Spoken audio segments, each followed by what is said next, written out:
Hey there, ghouls, gals, creeps, and mutants. The Undead Matt here. So, recently you might be aware of the fact that we have been changing things around for the podcast. And one of those things has been to actually find a new place so we can actually distribute our content out so that way it can stop taking away from our budget. Yeah, that is literally one of the reasons. And I'm being completely honest with you about it because when we started the show, we had to get used to the fact that a good chunk of our budget how to go to a media host so our content could be distributed to iTunes and Spotify and Google Play and all the other major and not so major platforms that stream podcasts. So when I heard the fact that anchors can do it and will do it for free, I was immediately skeptical, thinking that this is too good to be true type of thing. Well, thankfully, I am more happy to be wrong than I am right in a lot more instances. And this is one instances where I'm glad I am wrong. Not only does Anchor not charge you to distribute your content, but they actually pay you to actually put out your content. That's right. They will actually pay you and do not require you to have a certain amount of listeners in order to do that. Which it kind of blew my mind because again, when we started, we understood the fact that you needed a minimum amount of listenership in order to get sponsors, in order to get paid from your media host. But thankfully, Anchor does not work like that. They built this site with the eager podcaster in mind for the eager podcaster. And what's so fantastic about it is not only will they just pay you to, do what you want to do and talk about what you want to talk about and do the things that you love, but it can be heard on Spotify, Apple Podcasts, and many more. That's right. They do the work for you. They distribute your podcast everywhere. That with the fact that they have creation tools that allow you to record and edit your podcast right from your computer or your phone makes this an absolute must for any podcaster starting out or who has been in the business for a while now. It has everything you need to make a podcast in one place. And here's the thing now, if you want to be part of it, again, this is all free. So make sure you go and download the free Anchor app right now and go to anchor.fm to get started. It takes less than 5 minutes to switch over your content. I mean, we have almost 150 episodes in total, also, considering all of our bonus content. And when we switched everything over, it maybe took 3 to 5 minutes for everything to fully switch over. And there was no issue at all. They're very, very, very, very effective with bringing your content over to the new Anchor site and making the transition as smooth as possible. Anchor, again, is absolutely free to use, and we are glad that we made the switch. And again, ghouls, gals, creeps, and mutants, please check them out. Download the Anchor app or go to anchor.fm to get started today. With that being said, let's jump into some horror.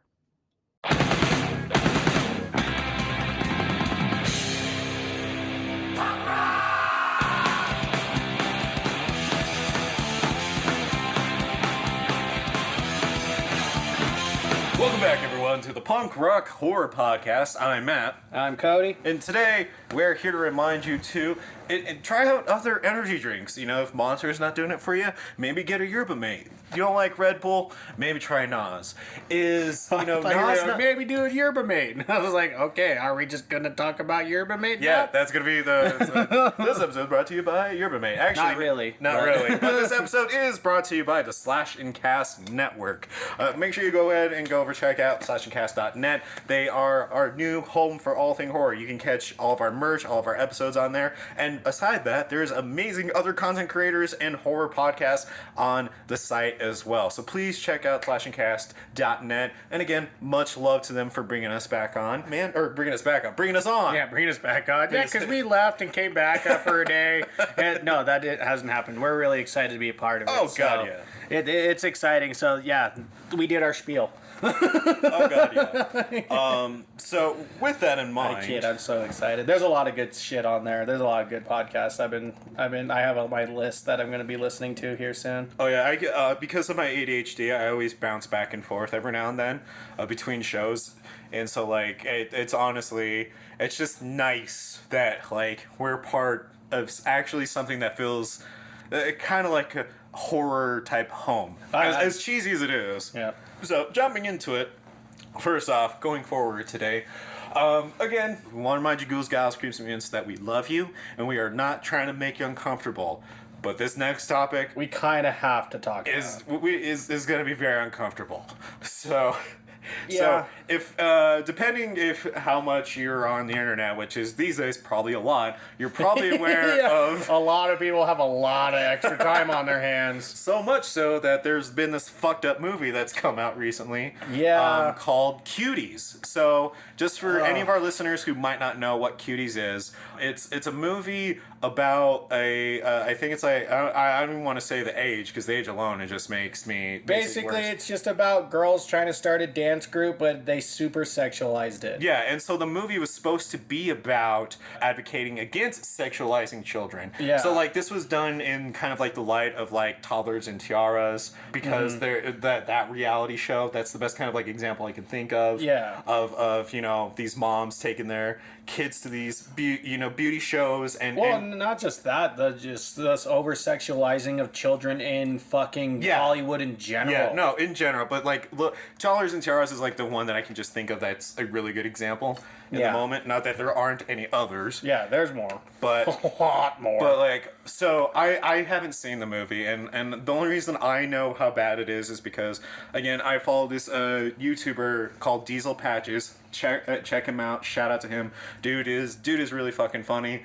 Really gets it. I enjoy the shit out of him. He was requested to check out the movie, and he did like a 3.5 minute video on it.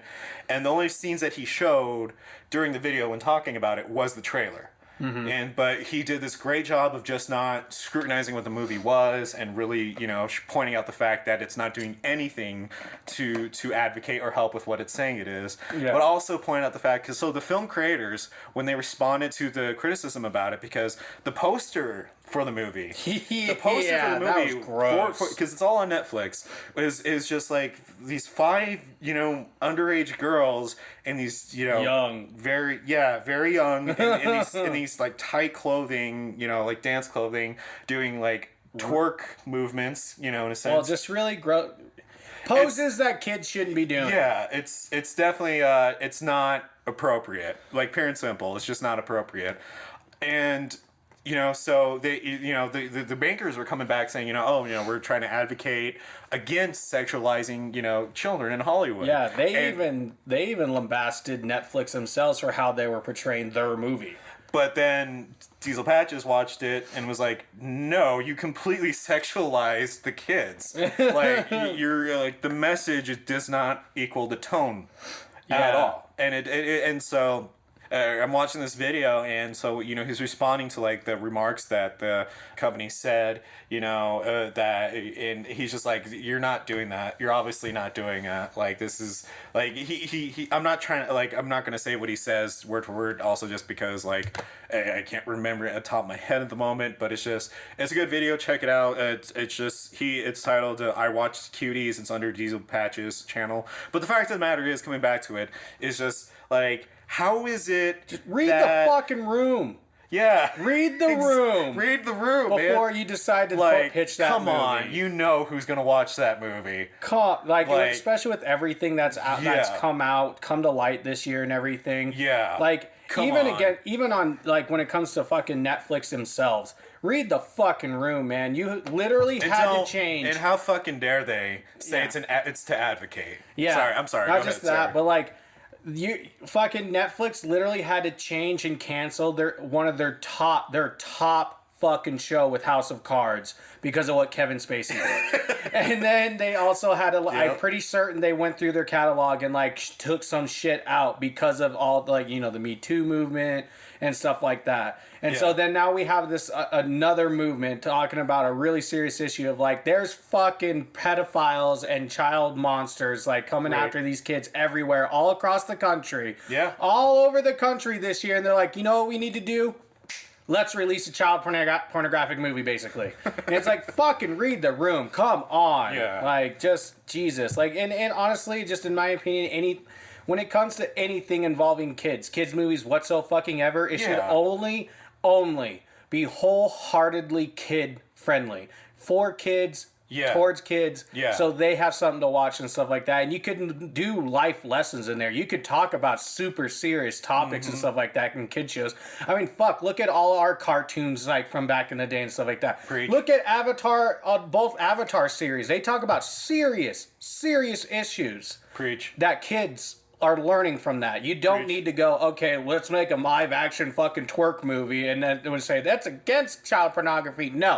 No, read the fucking room. Yeah, no, I mean, you could tell that statement was definitely covering their asses type of moment. Yeah, so fuck off with that shit. Because, I mean, just take it off. Just take it off your thing. Even the trailer for it, I'm like, how can you honestly look at your own creation and say that it's not what it's being taken as? Exactly, and I feel terrible for those child actors and stuff like that. Yeah. That was probably some of their first times getting into Hollywood, and that's what they had to go through. And so, and the fact that, like, the things that they might be having to deal with and shit like that, too, and all the flack that those kids are probably going through, and all the terrible things that they're probably getting emailed. Because I read another thing, like an old famous child actress, I can't remember her name, when she was saying, like, she was lambasting, she was almost like defending but also lambasting Cuties, but just like bringing up how, like, grown men have always sexualized kids in Hollywood and whatnot, like, and whatnot, how, like, they were getting, like, all these gross letters from them and saying that it's not just Cuties, like, it's just Hollywood in itself and people themselves. Yeah. And it's like, we know that.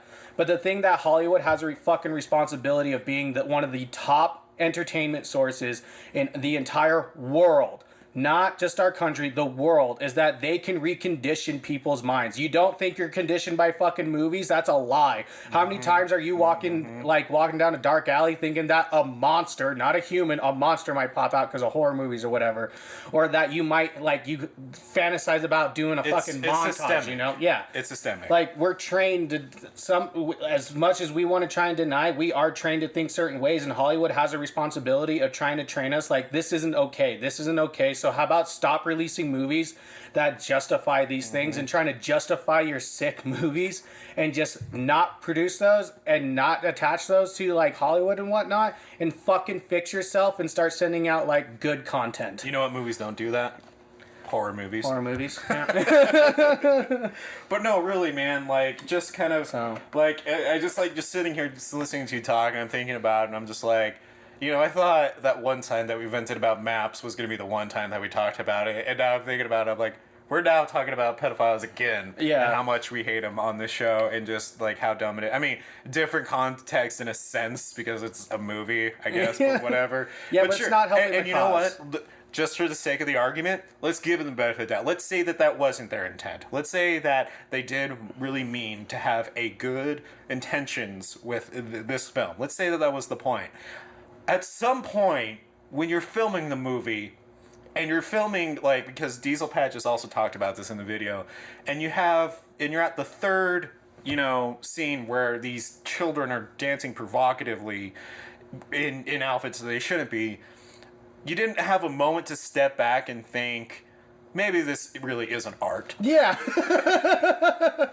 Like, and I hate the fucking argument. Well, guys, art is subjective. You know, everybody interprets it differently. No. That's true. We get that. And you know what? We even make the claim that good art can even make you feel uncomfortable, and that does have its own merit. But when it's this apparent of what the context is, and considering the circumstances too, I mean, you can't honestly tell me here that that's art, man. Like, if that's like almost the equivalent of me making a movie about why animal abuse is bad, but then filling the movie with tons of scenes of animal abuse. Of just animal abuse. Like, yeah, obviously we know animal abuse is bad. We don't need the imagery for that. No. We know child pedophilia is bad. We know sexualizing children is bad. It's terrible. So stop doing it. You don't need to put the imagery in for it. Like it's just so. I mean, so either the people behind this movie just did a poor job at not reading the room, which we'll give that because that's true, or they're just that fucking stupid because like I mean, yeah, we host a, you know, underground podcast and whatnot for the most part. Yeah. Even if we were on that set, I guarantee we would, like, first day be like, nope, that's it, movie, we're not doing this. Oh, dude, I was like, the second I would have read the synopsis of it and they're like, yeah, Audrey would be a perfect fit. I'm like, yeah, no fucking way. We'd be kicking down the door to that to that set list and just be like, nope. Come on, we're going, Audrey. But nope. Come in with a high-powered fire hose and just be like, bad. Basically. So, but yeah. So I don't know why I had to do a poor high-powered water sound effect. Yeah. But all in all, read the fucking room. Read the fucking room. And sexualizing kids is bad. That's just fucking disgusting. And if you're a pedophile, just go fucking die, man. Like, I'm a proponent about all life is sacred, but there's some exceptions in my book. Yeah. Pedophilia is definitely one of those. Yeah. So going from that, talking about the disgustingness and stuff like that, let's try and talk about a little bit more wholesome things and things that we love. So, because it made both of us so angry, and I was so mad. I'm just like, this world is just so fucking dark sometimes. That's gross. That's when I go and I start really finding like darker music. So last night was the first time, and people are gonna give me shit, and it's warranted. But so last night was the first time that I actually went and started listening to Cattle Decapitation. And I was like, yeah, this matches my tone, because I don't know. Have you listened to Cattle Decapitation yet? Oh yeah. Okay, good. Okay, so I don't have to tell you what they sing about and whatnot. No. So because I saw the first. I'm guessing you know what song I first checked out. Forced Gender Reassignment. Yes. So I looked that up. As you do. So I looked that up, what the lyrics were behind it, and I'm like, wow, this is some really, really heavy shit that I'm really mad that I haven't been listening to for a while now, and I felt like such a dutz about it. And so I'm just like listening to all this heavy music, and then it makes me feel good, because like this is actually what I love, is that one thing that me and that I do with Lauren and Aaron is that when I'm away and I'm recording, or if I'm at work or where have you, when I start to miss them, I'll look up music and add it to my playlists. Mm-hmm. So because a lot of times we often drive up to see my folks in the Springs, and from where we live it's about an hour and a half drive sometimes, depending on weather and all that jazz. But I play this new music I find for them because Lauren really likes my music taste. It was one of the reasons that we bonded early on in our relationship, and so does Aaron as well. Mm-hmm. And I get really excited seeing them jam out to new music that I find, and I get even more, excited, because music has always been a communication tool for me in a lot of senses, and is also just something I bond over with people. Like, mm-hmm. I legitimately am that individual that loves talking about music, listening to music, hearing what your favorite bands are, why you love them, just because it's like the one thing that people can talk about and that I can talk about with people, where it doesn't have to turn into a fight. It doesn't have to be something bad. Like, it's talking about art. Mm-hmm. And so when I get to do that with Lauren and Aaron, it makes me extremely happy, and I love doing it. And now I'm just like really excited to show like these Cattle Decapitation songs to Lauren, just because. Well, I'm serious though, because this is like one of the like cute moment. Lauren, and I probably talked about it a few times on the podcast, but when me and Lauren first got together, she was definitely more into country music and a lot more into pop music, and still is, but she didn't really listen to a lot of metal, because, or at least the metal I listened to, because because it was looked down upon in her household. Yeah. And so when we started dating, I showed her Cannibal Corpse for the first time ever, and she's like, is he singing? And I'm like, yeah, he's singing. He's like, you understand what he's saying? And I'm like, sometimes. Once in a while I catch the. Yeah, sometimes. I was like, but it's not always about that. And she's like, well, then why do you keep listening to them? I'm like, because this is the one music genre that really does know how to talk about very serious, dark themes and the appropriate angry energy it needs to be talked about. Mm-hmm. And it's some of the only things that make me feel a little more sane when I'm that angry sometimes. And so she started listening to it and totally just kind of like sweep the rug right out of under me, because she's listening to bands like Dying Fetus before I am, and I'm like, wow, okay, going in heavy, all right? And then she's listening to bands like Aborted, and I'm just like, okay, all right, okay, respected, like Black Dahlia Murder. Oh, okay, I was listening to Black Dahlia Murder. Yeah, I was like, we listened to them in high school. But still, though, man, like, it's just like one of those things that I just love doing with Lauren and Aaron, because it's like I never wanted to be one of those parents that plays this stupid, dumb, kiddie bullshit for my kid. Mm-hmm. I mean, when she's a baby, that's one thing. Yeah. But age 3, when she's a little older, I start playing metal for her. I play Slayer, and she loves it. You know, and it's not something that I really think twice about because it's music and it's something we're bonding over. Yeah. And you know, that's one thing that I just love, man. Because like even me and you, like like that was one of the things that improved our relationship was bonding over music. like if it wasn't for you, I wouldn't have given Godsmack as much of a chance as I did. Like you convinced me a lot of times about Godsmack. Oh yeah. And so I was like, okay, I'm gonna start listening. I'll give him more of a chance because I've only judged them based off the radio plays. So and there's a lot of their best songs are definitely not on the radio. Oh god, I think that's the same for any. Unless you're Five Finger Death Punch, that's the same for any band. Oh yeah, I know. Well, I was gonna say because that's the same for me with a lot of like Volbeat or Pop Evil. Because like some old fashioned like punk rock and stuff like that, like the Misfits and whatnot, I get super into until we started hanging out more. Because like I had my Sex Pistols and I had my Ramones, but like I don't know, I always like judged Misfits hard before I even listened to them, and it was just because I felt like the Mummy, their Mummy skull. The Fiend. Yeah, The Fiend. Like, for whatever reason, I kept seeing it everywhere. And then I overheard, like, a bunch of people talking about how the Misfits sold out and blah, blah, blah. And I'm like, yeah, fuck them. Like, and then I really listened to them, and I was just like, you showed me some of their songs, and I was just like, why does everyone shit on them so much? I mean, lately it's a different. So because Corey Graves, or is it Corey Graves? Yeah, because Corey Graves was the one that came in and took over after Danzig left, and he's actually gone down a lot, like because he's basically outed himself as being a very ignorant right wing conservative. Like he's been very anti BLM, anti mask, a lot of and so I was like I can't listen to the songs that he sings on anymore. No, that's why I just listen to old Misfits. Like I knew he was a bit of a jerk before then, but like he wasn't as terrible enough at the time for me to like not listen to him. But now that like he's kind of taking the veil, floodgates. And he's not reading the room. Yeah, I'm like, oh man, Corey. Fuck, delete. I was like, wow. And like, I know Danzig's temperamental. I mean, he just wants blood sprinklers, that's all. So, man, it's just, I fucking love that's something I get to do with my little family. What do you love, man? I don't have anything as deep as that. I was like, dude, this whole week's been so fucking rough on me. Like, I've just been trying to find the small things, and honestly, the only thing that, like, I've kind of found that's small that I really love right now is just playing God Eater 3 on the Switch.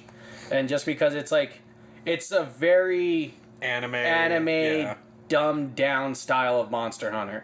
So like the reason why I say dumbed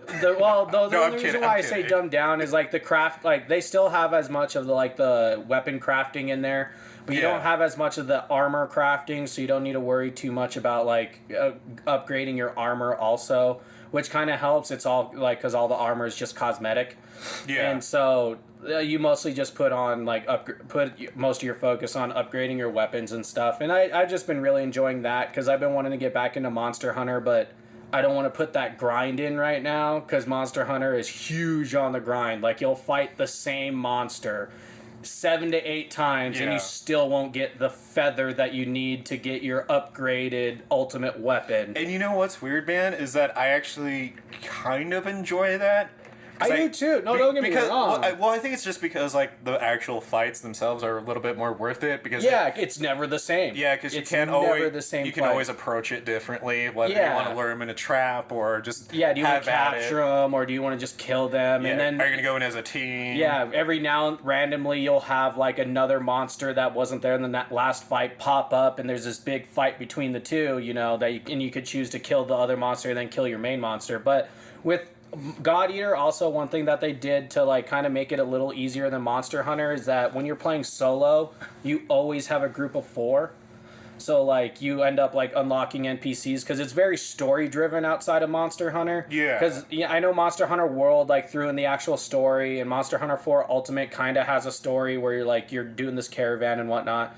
But in this one, they literally make a story based around your avatar and like how special your avatar is and stuff like that. And so it's kind of cool because it pushes forward pretty quick, but at the same time it gives you a little bit of room to breathe to go back, upgrade your weapons and stuff like that. But like I said, the upgrading is also a little dumbed down because like I already have 10 different variants of my main weapon that I use. And I'm only like 10 hours in, and I feel like... For God Eater? Or? For God Eater, okay. yeah. I have 10 different variants of the weapon that I'm going to use, and you don't really even have to like change around your playstyle. So you know how in Monster Hunter, there are certain monsters you actually have to go get like a hammer or a dull weapon to like break their armor. To break their armor and or stuff. Like you need piercing damage or staggering. And you really need to think about that while in God Eater, because you always have a group of 4. You round out like those, so you never. So like it gives you CPUs. So the only thing NPCs, your NPCs that you have, like they're always in your party. So you really only need to focus on yourself and what weapons you have,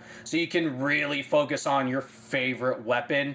And I like that. And also you get to carry your melee weapon and a gun in this one, so you can have the big over the top guns. I like how that's your pros. Like you get a gun, you get a giant gun. Like you have my shotgun is twice the size of my avatar, so it's pretty great. So like they like put that in perspective. So it's a lot of fun. Like I highly recommend it. I'm honestly really glad you're talking about it, because I've been debating either getting into that or I'm going to pronounce it poorly, but it's like I think it's Toukiden or Toukiden. It's another type of like monster hunting type of game. Oh, I think I know what you're talking about. Yeah, it's like TOU. I think it's like KIDEN or TOUI. Oh, Toukiden. Yeah, it might be Toukiden. I think that. I think you know what you're talking about. That's definitely better than how I was trying. So yeah, I can't. I think I know what you're talking about. But no, like straight up, if you like the, I'll probably start getting into it a little more now. And I was on the fence. I was on the fence. And honestly, God Eater, I think it's like pretty cheap right now. I got it for like it was on sale on the Switch, and that's why I picked it up. It's a solid.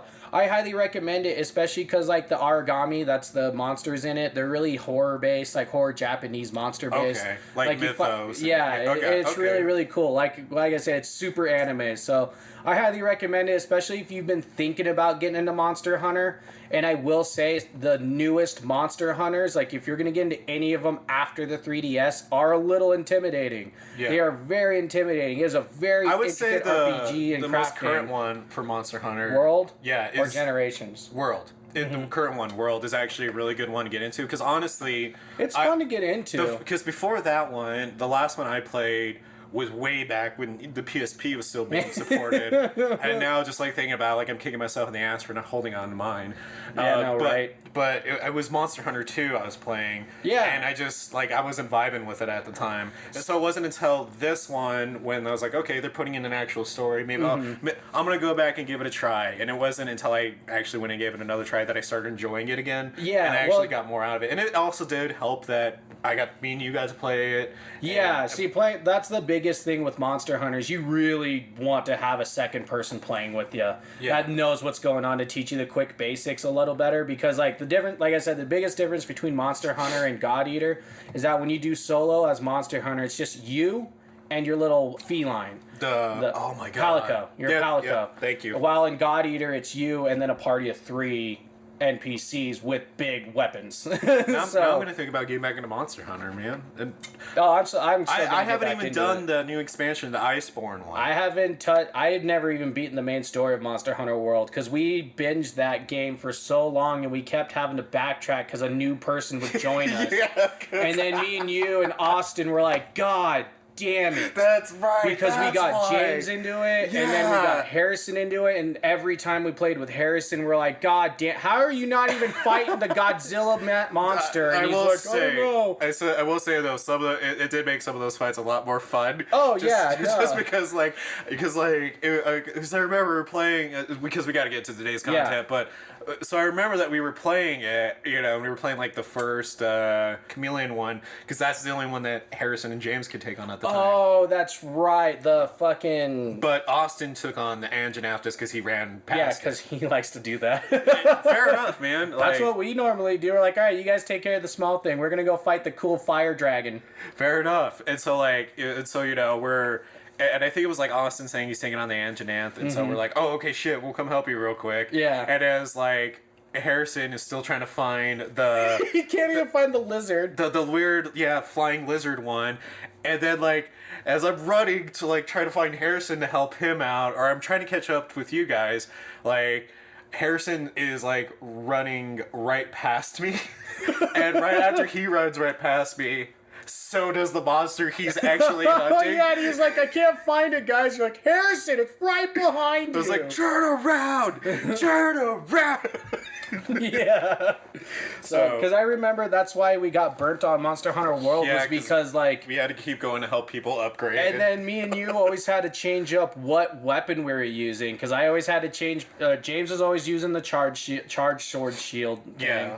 Sword shield thing, and then I always liked using the insect glaive, but no one else was picking up the heavier weapons or even range outside of just you. So I was like, all right, fine. I guess I'm gonna go back to my switch axe. And see, that's funny because I made the insect glaive too. I fucking love that glaive. And so, but I like to be a team player, and so like I was like, you know what? I can't, man. But some games I have to use my weapon. And that's why I'm just like, I'll be more versatile. Whatever, I'll be the MVP.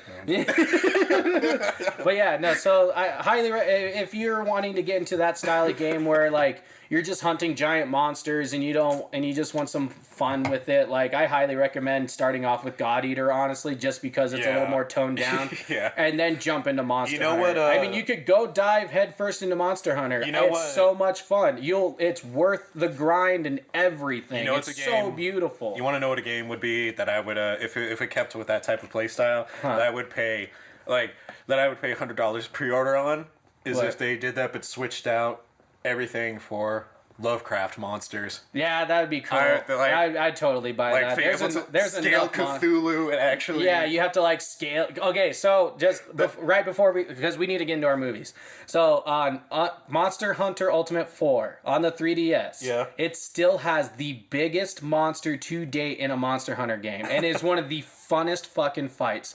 It's literally a giant snake-like dragon. I forget which those ones are called. Yeah, wyverns. Yeah, it doesn't have wings or anything. It literally coils a giant mountain, and the entire fight itself that'd be a way. Is you're hacking at chunks of this snake to like leave you up the mountain while like smaller like mini bosses are popping up, and so you're fighting these mini bosses while this giant dragon, there's just a thunderstorm everywhere, and you're climbing this mountain while hacking at small parts of it, and you finally get to the top, and it's just its head, and it's like it's so much fun. Basically, you're fighting your way through an Amon Amarth music video. Yeah, basically.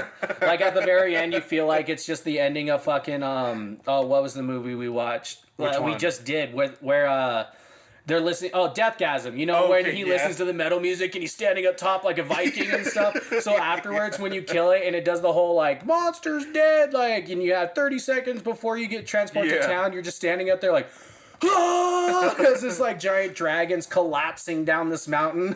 Just like, for the village. Yeah, it's tight.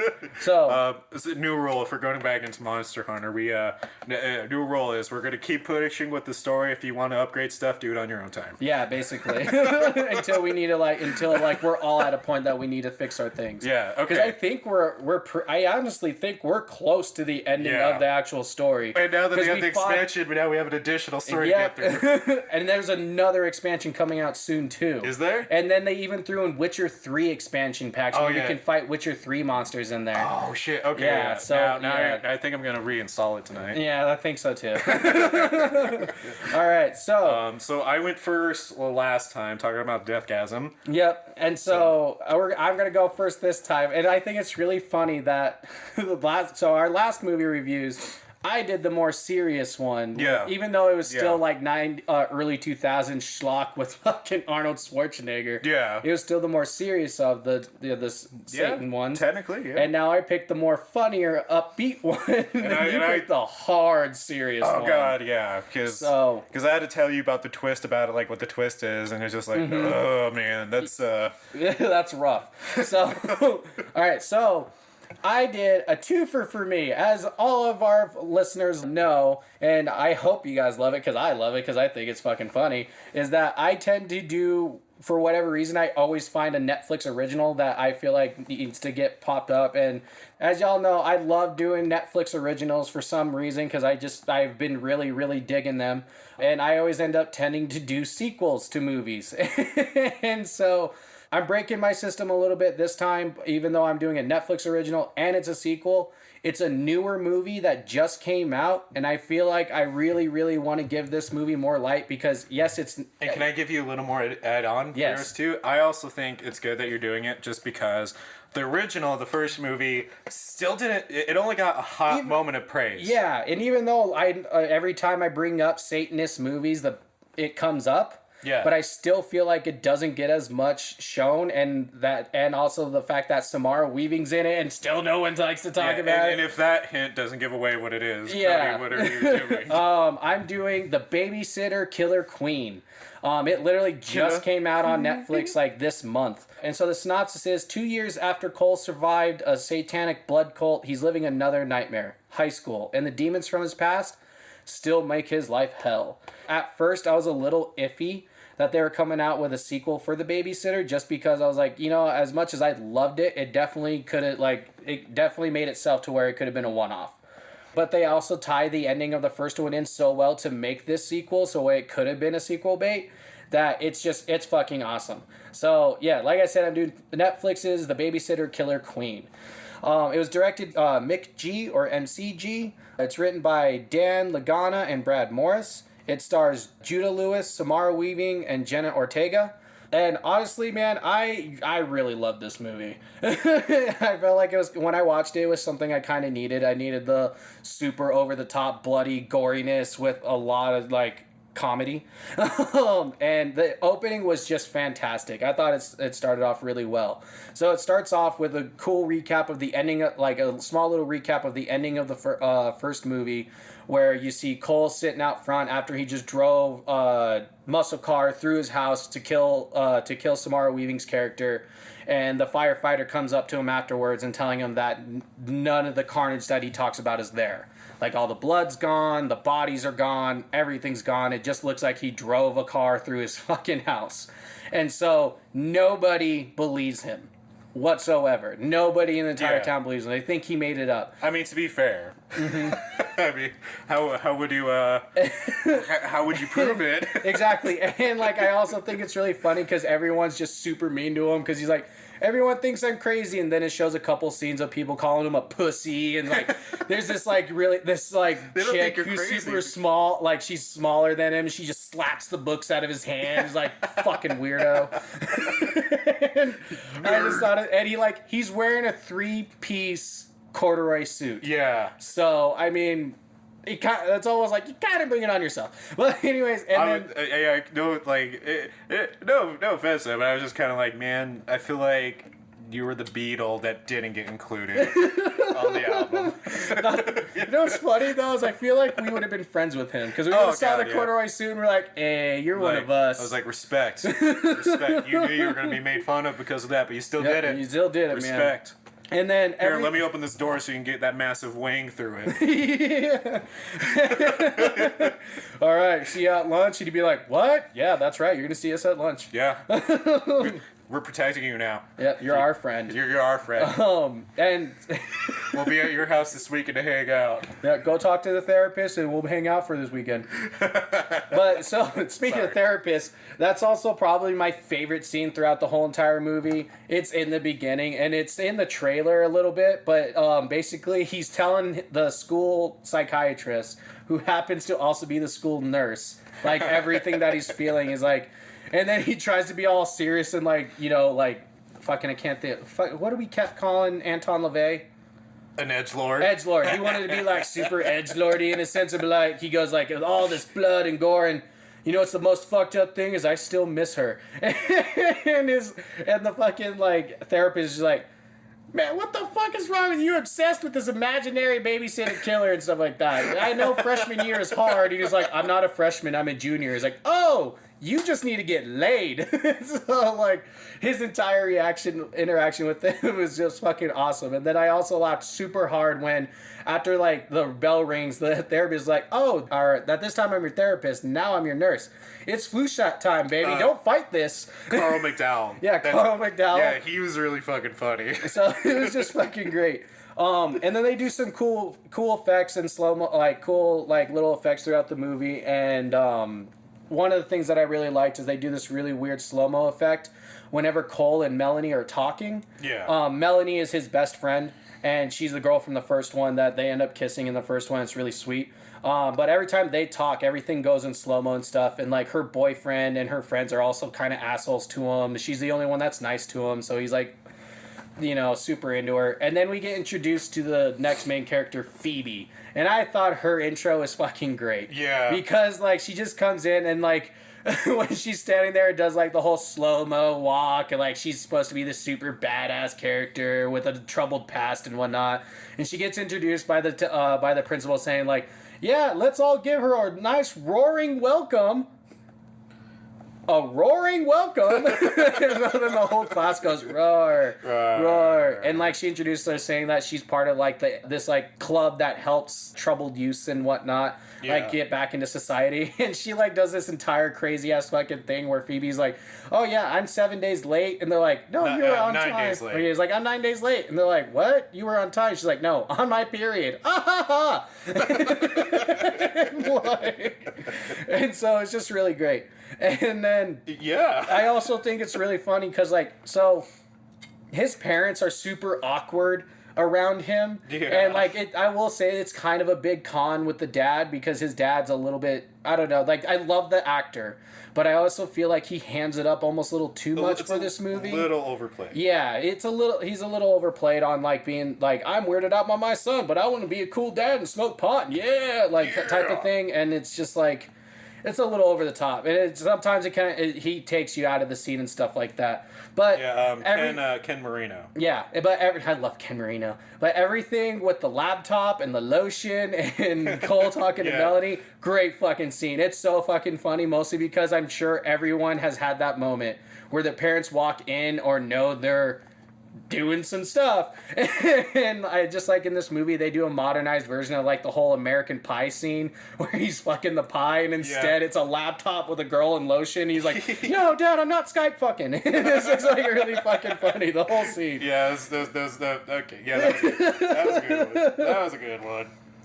And so, and another scene that I really liked in this movie is they talk about mental health and that everyone has a way of dealing with their mental health. Yeah, that was a pro for me too. Yeah, this was a big pro because like, so Cole gets caught by Melanie taking anti-anxiety medication because it falls out of his locker.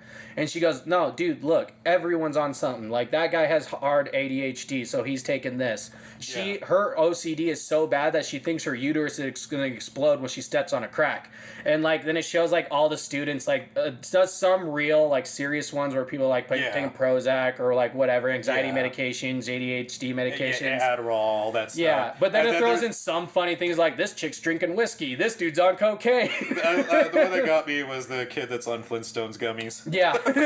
So it was like it had a serious moment, but then did a little bit of shining light, what made it funny. And then you start seeing scenes of like how Phoebe might be connected to like Cole or maybe even the satanic death cult and stuff like that. Yeah. And so I really like the foreshadowing that they do in this movie. It's really subtle, and some of it you actually don't even notice until you read like some of the facts, unless you're an eagle-eyed viewer and you're a hardcore Babysitter / Samara Weaving fan. Us. Yeah, but yeah. Anyways, another thing that like I also like that they do some cliches, like a lot of cliches in this movie, but some of them I felt like fit really well. Like for instance, there's Phoebe. She's supposed to be this hard, not like prison girl, but she's actually a huge nerd. Like she knew at some point in the movie, she makes a comment about how Terminator 2 is one of 4 movies that is better than its original movie. True. So yeah, and so like, and she spouts out little things like that, and then Cole's like, "Oh my God, you're not evil." He starts showing how he likes her and stuff like that, like their relationship budding through all this. Yeah. And also the twist of when all the cultists come back, so how they they bring up the Book of the Dead again, and how everyone signed it, and then it shows like it does a cool twist on who signed their name in the book and how everything like comes full circle back to the original movie. Yeah. And I gotta say, once that twist happens, the movie picks up hard and fast and just things it just like starts going, and there's just so much greatness in all the fight scenes and whatnot. buckets of gore, 5 out of 5. Oh, yeah. Like, blood. There's a scene where someone gets decapitated by a fucking surfboard, and it is the best thing ever. Preach. So, yeah. And there's also this really fucking awesome scene where they have a pedophile in the movie, and these evil demonic blood cultists are chasing, Phoebe and Cole and trying to kill them, and one of them ends up somehow has a fucking flamethrower, and she's like chasing Cole and Phoebe, and then the pervert, the pedophile, is like, get the fuck out of here, and she's like, perverts first, and she fucking roasts the pervert. Yeah, she's like, fuck you, right?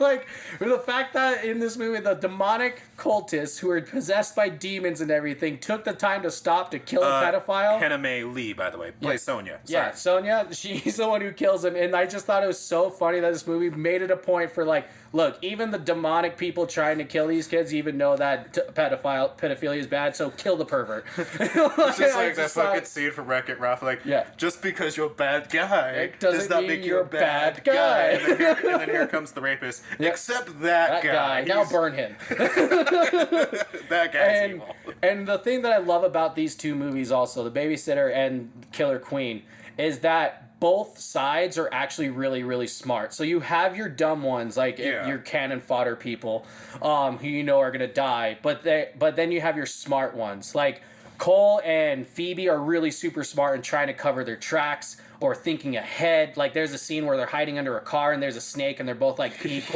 quiet, like panicking. Move. And so they end up catching the snake, and to get the cultists to walk away from them because they hear like something going under the car, they just throw the snake out. And so it throws the cultists off. And I was like, that's fucking smart.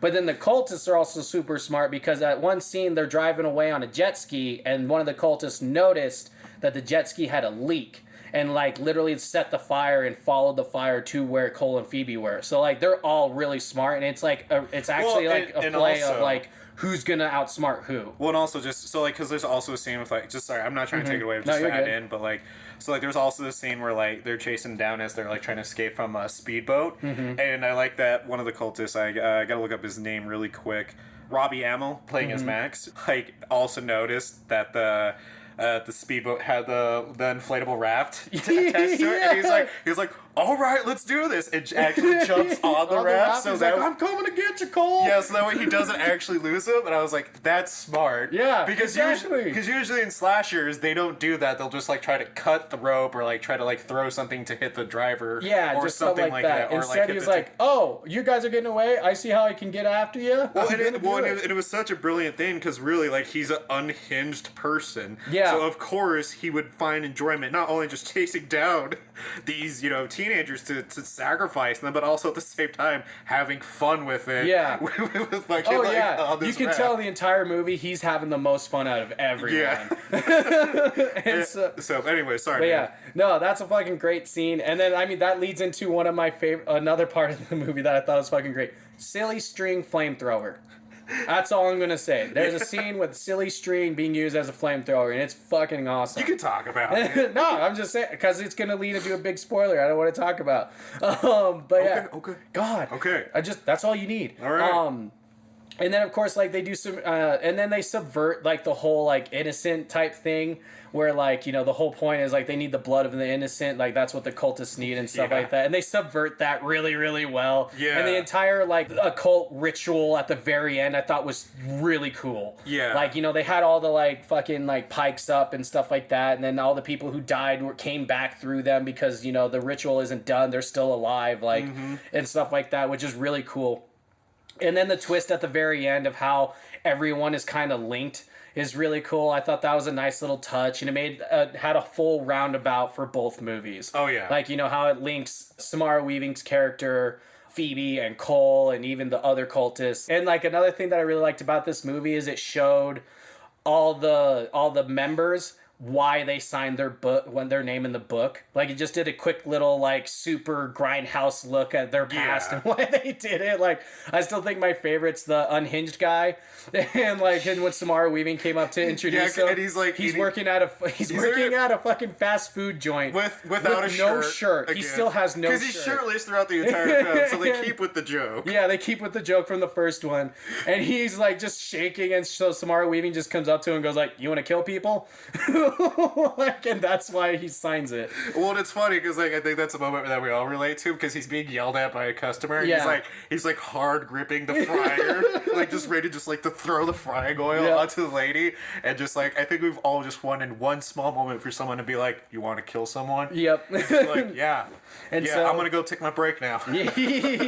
And so to wrap everything up on this, they do a really good job. I feel like this is one of the few sequels that does a good job at referencing old jokes in the first one, and wrapping up those scenes and those jokes and whatnot. And also it does a really good job at wrapping up loose ends from what happened in the beginning of the movie. They bring up the pregnancy thing with Phoebe. That's not just a one-off little joke in the beginning. They actually reference that and talk about it. They also reference what happens with Phoebe. I feel like they did a really good natural way of showing her progression as a character. Oh yeah. And same with Cole, him finally coming out. Oh yeah, one last scene I want to talk about is the psycho dude. He's always rooting for Cole, and I think it's the greatest thing ever. When Cole finally stands up for himself at one point, throws a hook and hits Bella Thorne's character in the face. He's like, "Oh man, in the face! Fuck yeah, Cole! I'm not even mad." And he's just like, "Run, man, you're standing up for yourself." I just think it's great. He's so supportive of Cole, but he still has to do what he needs to do. Yeah, when he's finally closing out on him on the pier, he's just he's like, "I love this, and I love that you even killed me." Yeah, he's like, "I'm not even mad, bro." Yeah, good on you. Yeah. And then he actually really kind of steals the scene for a moment there. Robbie Amell does because the speedboat's name is Jenny, so he does a perfect Forrest Gump impersonation. He's "Oh, Jen, eh?" So highly recommend this movie if you want to get some good laughs and everything, and a lot of blood. Yeah, the gore is I will say my only con is just because I'm a little mad that they brought back that one actor for it, just because I just hate his acting. He still died the most brutal way. I disagree. Second most brutal. No, I still think the most brutal is The Rock. Yeah, The Rock that was one. a pretty brutal one. That was great though. That one was brutal. I think he got off a little too easy. I don't know. You see, but to be fair, they kind of I realized that they were keeping with how the original ones were killed. Yeah, somewhat because they all kind of died similarly. Yeah, to kill him except for Robbie Amell's character. He's the only one that really went different. Yeah, I honestly think he stands out a little bit more as why. Just because he's a little more over the top because he's fully invested in the carnage. Mm-hmm. Alright, so to wrap things up, some little quick trivia. So Phoebe says Terminator 2 is one of the 4 sequels in history that supersedes the original. The other 3 are Aliens, The Godfather 2, and The Empire Strikes Back. Ooh. Yeah. All right. I can't argue with those. Nope. And then while introducing herself to class, Phoebe says her favorite movie facilitates between Deliverance or anything by Rob Reiner. At about 37 minutes and 14 seconds, there's a man playing dueling banjos, which is from Deliverance. This is one thing that I thought was a really cool thing. And this is what I mean by the reference of you really need to know Samara Weaving in the first Babysitter movie. When Phoebe sits down at the desk next to Cole, you see she has a tattoo of a black cat on her wrist. B and actress Samara Weaving have the same exact tattoo.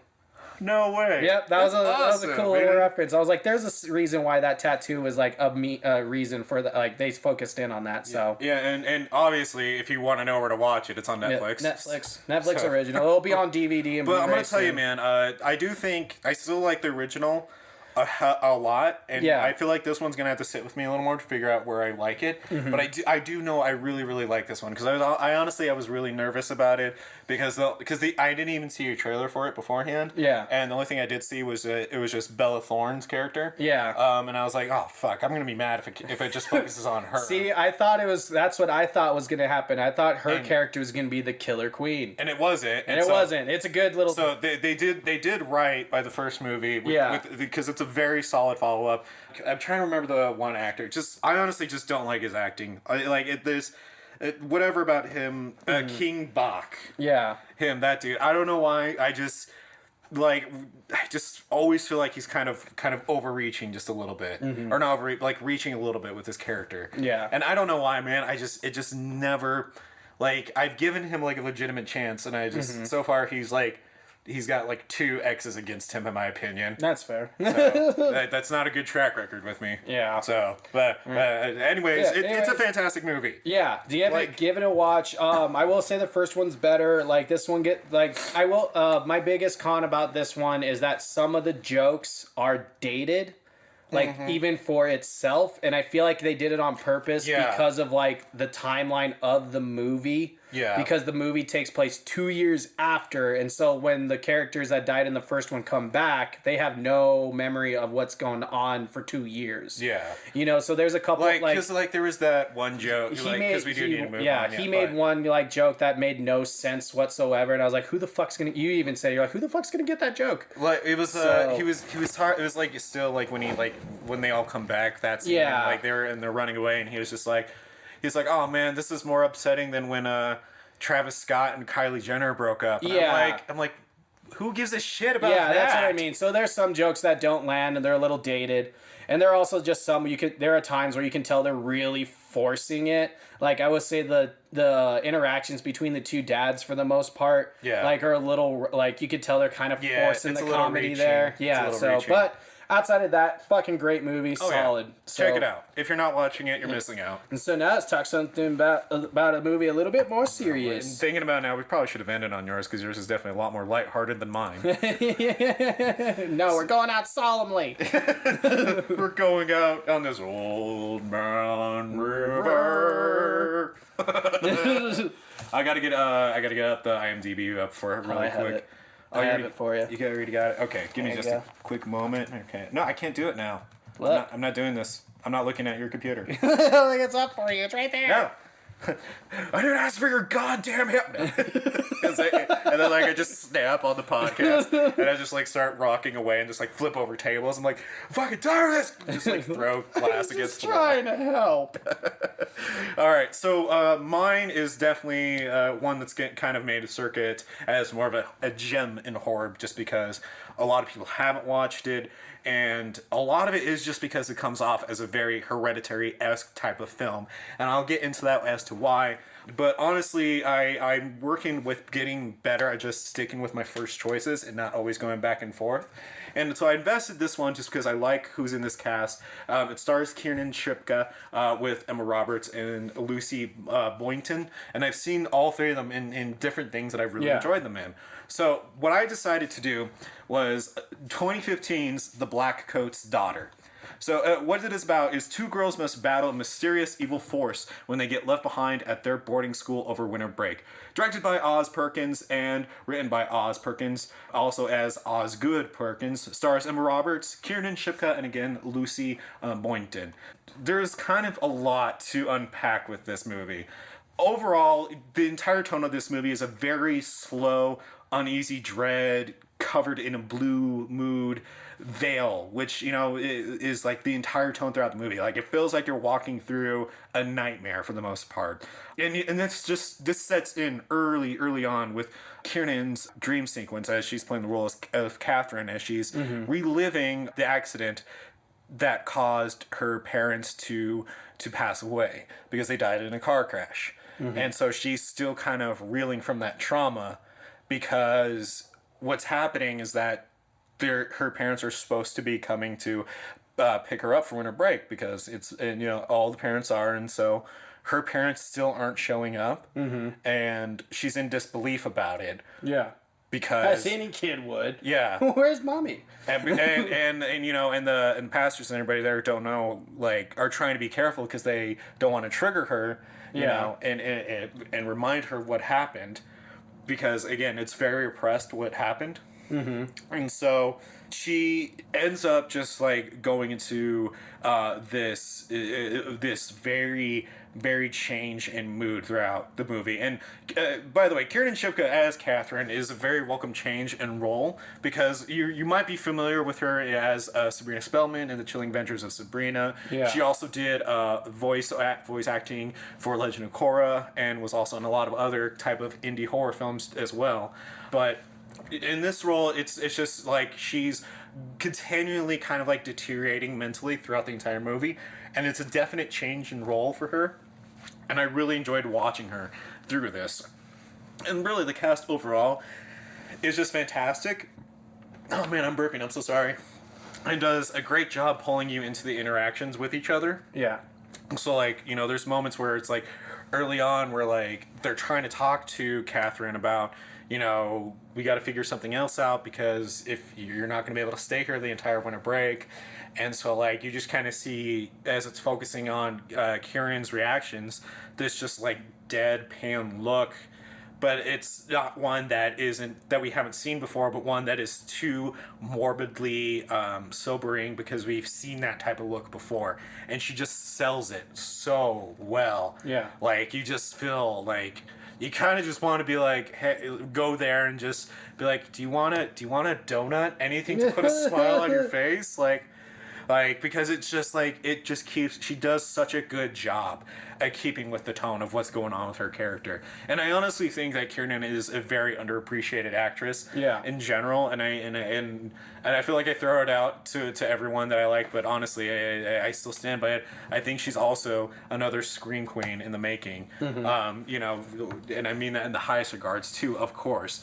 With that in mind though, I'm going to tell you all right now, this is not going to be, you know, a jump scare type of film. Yeah. You know, we're coming back to it, so this is definitely more in line with... I kind of want to take... I don't want to make Hereditary the example, it's more I'd want to make The Witch the example. Yeah. Because it's a very, like I said, it's a slow-paced dread type of film. Okay. And so that's what you're getting throughout the entirety of it. And so instead of focusing on, you know, the terror, what they focuses on is more of each character's journey throughout the movie. So like it'll focus on, you know, on Rose, who's then appointed to watch over Catherine until her parents or something gets figured out for her to, you know, go home for this winter, you know, and it shows what she's having to go through, and then it shows what Emma Roberts' character Joan is having to go through, and same thing coming back to Catherine, and then it focuses on her and how everything's revolving around each character and not the Satanism within the movie itself. Now, keep in mind, in no way am I saying that like the Satanism isn't apparent. It definitely is, because we were, you know, exposed to scenes with Kiernan's character Catherine down in the basement in front of this boiler, and like this old time boiler, you know, and and she's prostrating herself, you know, bowing down to it, worshiping it, and it's scenes like that remind you that it's still a horror movie. I'm just imagining. Sorry, I was just imagining the scene from Home Alone when Kevin McAllister goes down there and the furnace goes, and it scares him. I'm just imagining it doing that to her, and she goes, "Oh, hail Satan!" And she's basically, like, "Wait, what?" Yeah. And so the more that the movie kind of carries on with that, we start to see Kiernan's character Catherine become more and more possessed by Satan. And coming back to our Tuesday episode for just a quick moment where we talked about depictions of Satan and why I really liked The Witch and how they did it, they do a very similar style in this movie where they make the devil in this instance more obscured. He's like covered in black fur and has black horns, and he is literally a shadow in this movie. Like he's portrayed as a shadow, but only a shadow that Catherine can see. That's cool. That's what I love about it, because it's just... Sorry, just a little sidetrack. No, you're okay. I watched the ending of it, so I'm guessing that's what that shadowy, fuzzy thing... Okay. Yeah, exactly. And so, you know, but coming back a little bit somewhat to the example of Hereditary, the scares are subtle and quick, but still take the focus in each scene that they're used in. So, for example, like, there's, like, quick moments where, like, we're following Emma Roberts' character, Joan, as she's, you know, being picked up by this couple off the side of the road, and she's thinking about past experiences, and there's like just a quick moment of just the back of a person's neck with a belt around it in a choking type of form, type of way. And so like it's very quick and it's in your face, but it doesn't. And it focuses very quickly on it, but then brings you right back. And it's just it's done really well. Like the way they filmed that. And they filmed a lot of those types of scares is really well. And honestly, man, like, Catherine is just such an unsettling character throughout the entire movie as you go on, because you get to see her continue, like I said, get more slow possessed. And Kiernan, again, just does an excellent job at bringing Catherine to life. Because it always comes down to that scene of the vomit scene. Yeah. There's always the vomit scene. And it always comes down to how they sell it. Because the vomit scene's a tricky one, man. Because it's either going to be gross and offensive and just in your face, or it's going to be hilarious. Yeah, there's no in between. Yeah, and so there's a scene, where she's having dinner with a couple nuns and Rose, and so like as they're like saying prayer, she just sells this scene so well to where she's vomiting because, well, again, Satan's possessing her, so that's why she would be vomiting at this point. And it's just a really good scene in general. I implore you to still continue to check this movie out despite its slow pace. And what really accompanies also this movie in between the slow pace is stock footage of scenes with empty classrooms on snowy days. And this adds to the atmosphere of isolation that each character is going through, because here's Rose, who wanted to go home, but now she's having to watch over Catherine, where Catherine doesn't even know where to go because she doesn't have any parents. Then you see Joan, Emma Roberts' character, is she's just trying to get wherever she's going, being picked up by this couple where the mom doesn't want anything to do with her at all. And so or not the mom, the wife doesn't want anything to do with her at all. And so there's this it just does a really good job at keeping you feeling vulnerable, even though each character's stories do intersect with each other. So coming back to it, as the movie goes on, we're starting to see Kieran deteriorate more and more, and she does begin to finally slip and fulfill the mission that Satan has given her. So she starts to kill the nuns, and then she eventually kills Rose. This isn't a spoiler because this is said early on in the movie, and if you're not paying attention, you're gonna miss how it connects until you get to the end of the film, which, again, I'm not trying to spoil everything, but just trust me on this, everybody. Like, it's everything I'm talking about is here to sell you on it. But as the brutality of how she kills everyone is very, very, very realistic. Like, it is not hyper stylized in any sort of way. Like, when she finally kills Rose, it is such a brutal scene because it just looks that real, man. Like the way Kiernan sells it, the way Rose goes down and sells it, and just the blood used, which it just really sells moments like that really well. Which, by the way, buckets of blood and gore in this one is a solid 3.5 out of 5, sadly. So, well, I mean, it's very small. Like, I was gonna say, from like your description of the movie and everything, like, that makes more sense, and you'd get more out of the less is more for this style of movie. Like, there's severed heads, but they're pretty obscured by dark lighting, and just like an abundance of hair and red coloring. So it's not like the most offensive type of gore I've ever seen in my life. But sorry, well, no, we got it's just with us, we're like, I mean, there was blood, but like, again, man, once you read the entirety of the Crossed comic series, gore goes on a different rating for you. But anyways, and it's so like it's appropriate type of blood, I guess, if I was going to describe it. But just like I'm saying, like, do not expect a whole, like, Babysitter secret killer queen type of gore. Or don't expect Feast or Evil Dead type of gore. More so think along the lines of like Exorcist level type of blood and guts. Like, because I guess Hereditary still also kind of counts as a good example for that too. So, and just, again, where there is a lack of jump scares in this movie, there's instead a replacement of slow creeping dread coupled with a dark atmosphere that takes you on a very unsettling ride of what is going to happen to Catherine when she fully fulfills her mission. Well, I'm actually going to tell you about that now. So this is going to give you a little bit of a spoiler warning, so I'm gonna say here, maybe give it a like like 2 minutes really quick. Yeah, so let's do a 2-minute spoiler. If you don't want this ending to be spoiled for you, go ahead and skip 2 minutes within the audio, going in 3, 2, 1. All right, this is your last chance to skip ahead. This is the spoiler. So we find out that after Kiernan's character Catherine is finally caught by the cops, she's shot and then is in this hospital bed. And in this hospital bed, we see her get exercised by the priest that runs the boarding school. And then yeah, so like I had no context, and that's where I came into the movie with you. So I was like, what's going on? Yeah, and so. At this point, the devil leaves her body, and so Kiernan's like, no, don't go, because she worshipped him and called on to Satan in order to not feel alone anymore and to, try to bring her parents back and try to get her parents here. Instead, she found something else, and now that it's gone, she feels alone again. Yeah. And so at this point, she's then sent to an asylum.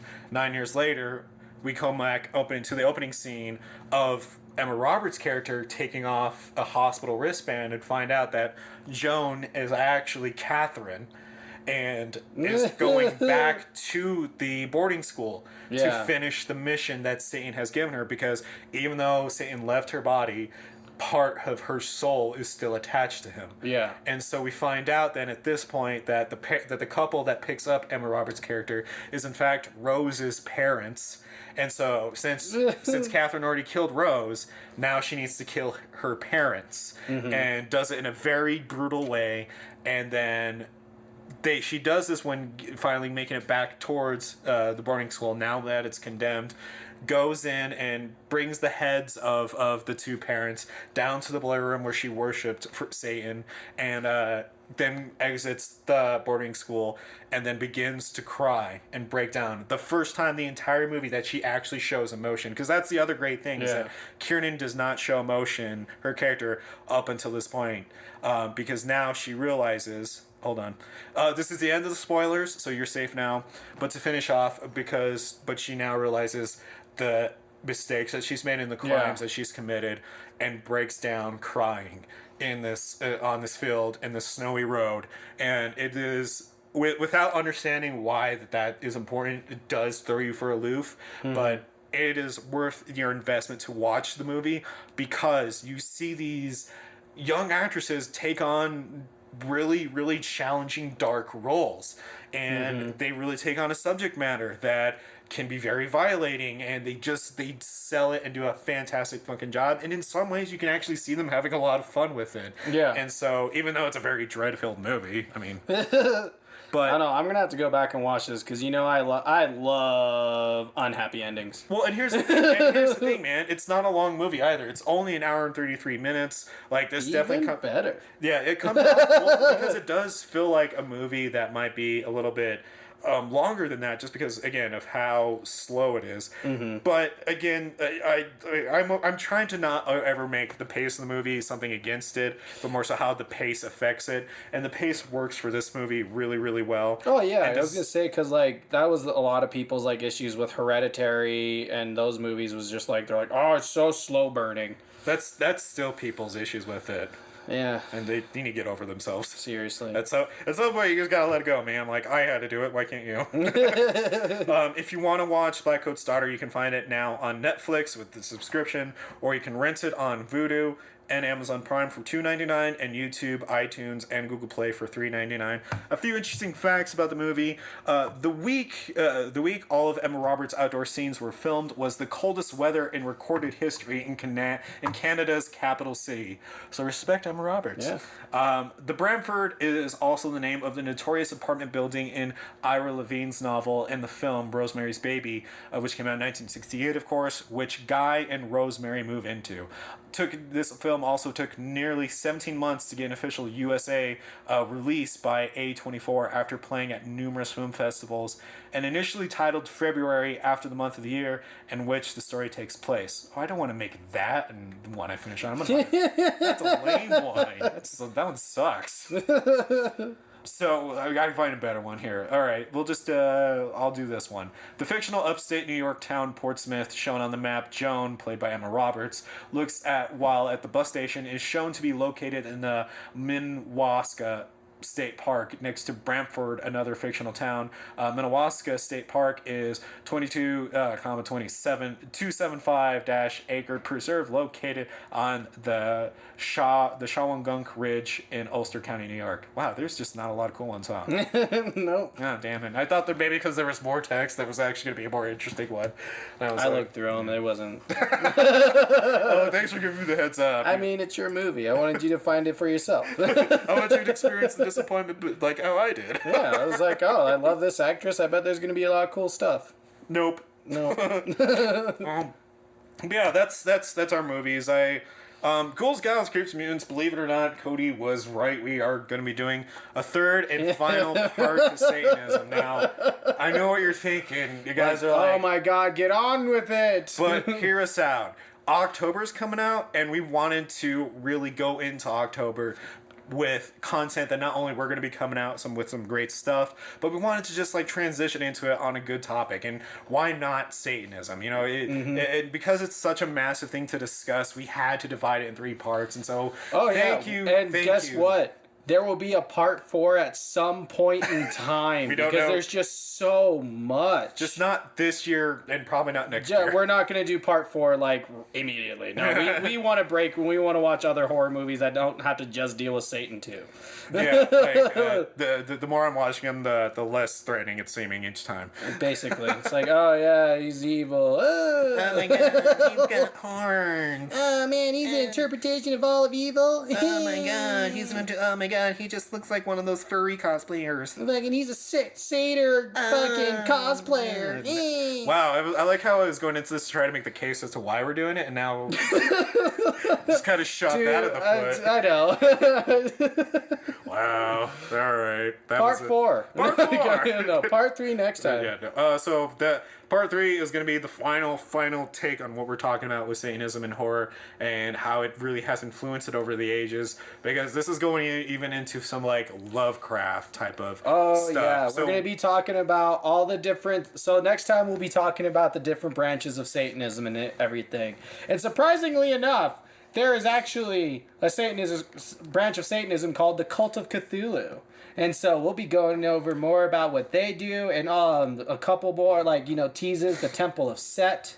We'll be talking about them and also a couple others. So you'll learn. There's a Satanist for everybody. There's a group of Satanism for everyone. Absolutely. And shout out again to the fantastic Frank Meyer for hanging out with us on Tuesday. Oh, fuck. Yeah, that was so much fucking fun. Cool. Dude, that was surreal. One thing I will just kind of like low key throw out there that like just blew my mind was that when it's not on the episode, but he talked to us that, you know, he originally worked on G4. Yeah. Way back in the day, way back when G4 even first started up. And I was just like, OG. And like we had to tell him, we're like, dude, like we were fans when it first came G4. out. We watched that shit. All the old good stuff. Oh, all the old good stuff. Yeah. And I had to check myself because I'm like, I can't ask him anything about G4. I want to ask him so many things, but I can't do it, man.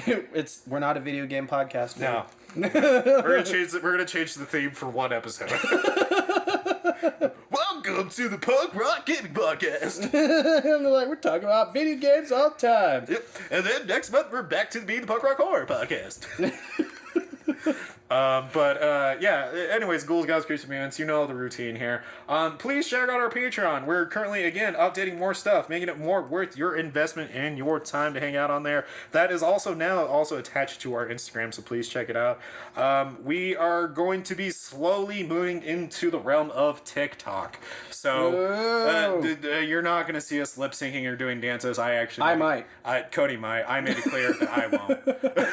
But we are going to be uploading skits there, animated skits as well. We're going to be using that platform to just show some behind the scenes stuff that we do here and there. And when things do start opening back up, when we start going back to shows and conventions, we're going to give you kind of like an inside look with that as well. And other surprises that we're going to kind of keep a little bit quiet for now. But if you do want to support the show, please check us out on patreon.com/punkrockhorrorpodcast. You can get content to listen to before anyone else. You can get a discount code for all of our merch that is always going to work for you. If you want 10% off, then you have to do is just be part of our $4 tier. If you want 15% off all merch, get on that $6 tier, Ghouls, Gals, Creeps, and Mutants. That we are working on a new reward tier as well. This one is actually going to be I'm gonna tell you right now, this is gonna be our highest cost one out of all the ones that we have. But the rewards are worth it, so just stay tuned for that. Otherwise, you know how to like us and follow us over on Facebook. Search up Punk Rock Horror Podcast, or on our Twitter at official PRHP, or on our Instagram, Punk Rock Horror Podcast, #PRHP Podcast. And if you want to give follow us those 5 stars on iTunes too. That would be a great help.